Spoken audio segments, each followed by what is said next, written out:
You know that feeling? Like you go to buy your usual stuff, groceries maybe, Mm-hmm. and you buy pretty much the same things, but somehow the total just keeps, well, creeping up. Yeah, definitely. It feels like your dollar isn't quite stretching as far these days. Exactly. Your wallet feels, I don't know, lighter somehow? Well, that feeling is really the everyday effect of what we're diving into today, inflation. Okay. And we're going to unpack this big idea using a really simple sort of scenario, a story that gets right to the core of it. A simple story. I like that. So, like, setting the scene. Yeah.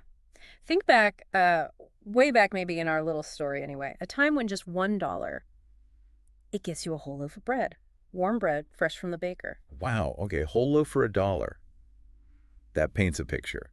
A feeling of, like, real value, abundance almost. It really does. It suggests a different sort of economic feel, right? Sure, sure. But then, the story throws in a big change. What if the government suddenly starts, printing more money? Ah, more money. Now, wait. Initially, that might sound good. Like, more money for everyone. Exactly. That's the initial reaction in the story. Suddenly, everyone's got more cash burning a hole in their pocket. People felt rich. They did. And naturally, what do you do when you have extra cash? You spend it. People probably rushed out to the market. Precisely. Everyone's heading to the market, maybe to buy that delicious bread we talked about. Right, the dollar loaf. But here's the kicker. This is the really crucial part. Everyone has more money, but did the bakers suddenly bake more bread? Oh, probably not. The number of loaves stayed the same. Exactly. The supply didn't magically increase just because people had more paper money. Okay, so you've got way more people, or at least people with more money, all wanting the same limited amount of bread. Yep. Classic supply and demand problem brewing. So what does the baker do? I mean, it seems kind of obvious looking back. Well, the baker sees this huge line, everyone waving their cash, and thinks, hang on, more demand, same amount of bread. I should probably raise the price. You got it. Time to raise the price. It's just a rational response from the baker's perspective. More people want it, I can charge more.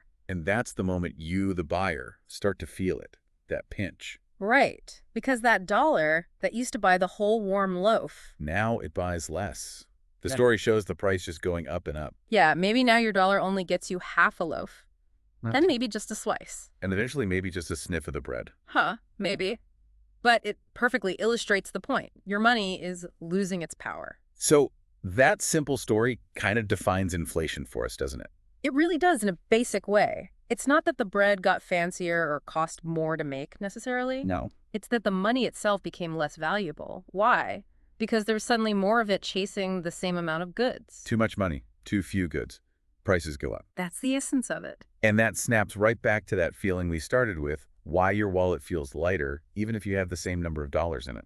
Because each individual dollar just doesn't die as much as it used to. Its purchasing power has gone down. Right. Makes sense. And, the story even hints at who's to blame.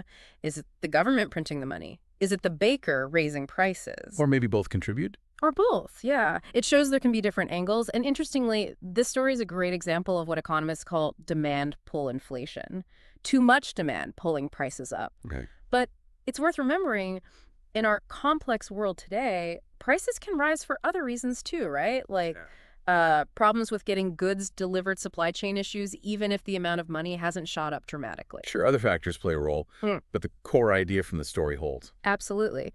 The big takeaway really is that inflation, fundamentally, is about that relationship, sometimes an imbalance between the amount of money circulating and the actual amount of goods and services available to buy. Money versus stuff. Pretty much. Yeah. And thinking about that simple story, it kind of leads to a neat question for you, the listener. Yep. Yeah.